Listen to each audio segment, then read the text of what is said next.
Welcome to Nasdaq TradeTalks. I'm Jill Malandrino, Global Markets Reporter at Nasdaq. Joining us at the MarketSite studio, we have Rhind, CEO of GraniteShares, to discuss the launch of a new ETF in the process of selecting disruptive stocks. Will, it's great to see you as always. Welcome back to TradeTalks. Thank you so much, Jill. Thanks for having me. You got it. Tell us about the new ETF, DRUP. Yeah, so DRUP, or the GraniteShares Nasdaq Select Disruptors ETF, as you pointed out, is really trying to capture disruption. So identifying the top 50 disruptive companies in the market, packaging that in an ETF, and it's a way for people to own disruption in their portfolios. So what's the strategy? What's the methodology behind it? So this is an index developed by Nasdaq, and it's an index that selects 50 companies based upon their disruption scores. And disruption score is based upon 6 metrics. So metrics, things as the value of a patent portfolio, revenue growth, margin growth, R&D expenses, and those all contribute to a score. And the idea is to pick the top 50 scores, and that's the portfolio. Can you give an example of a stock in the portfolio and why it scored so well?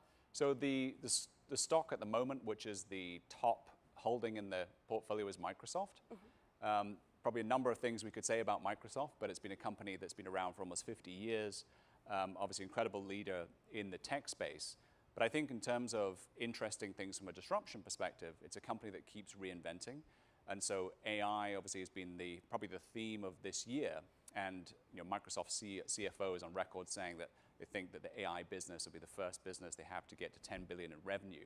And so that's just one particular example, but Microsoft's going to score very highly on things like the value of the patent portfolio, on revenue growth, margin growth, and that's why it's number one. So this isn't an equal weighted stock portfolio? It's not equally weighted, no. How might the ETF fit into an investor's portfolio? So this is very much a thematic idea as we see it. And so it's a way for people to invest in disruption in a, I think, very disciplined and sustainable way. So there are a lot of ETFs out there that give exposure to technology, a lot that give exposure to growth, but none that we are aware of that focus specifically on disruptive companies. And the two biggest sectors in this particular fund are technology and healthcare. And so this is a way for people to invest in the space, but have quality companies with a disciplined process. And how can people learn more about the new ETF?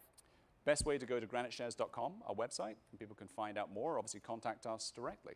I'm going to talk about single stock ETFs because you and I usually cover that. The Tesla one in particular, are you still continuing to see interest in growth? Yeah, single stocks has been really, really popular. So despite the fact that the last month has been a bit challenging from the market perspective, we've seen obviously more interest on the short side in this last month. But single stock ETFs proving to be really, really popular with investors. And the 2 Tesla ETFs we have, both TSLR and TSDD, that's the highest leveraged Tesla products, both on the long and the short side in the market. But alongside Tesla, NVIDIA has been a huge story for us this year, and other stocks such as Meta been very, very popular with investors. All right, appreciate the insight as always, Will. Thanks for joining us on Trade Talks, and thanks for joining me. I'm Jill Malandrino, Global Markets Reporter at Nasdaq.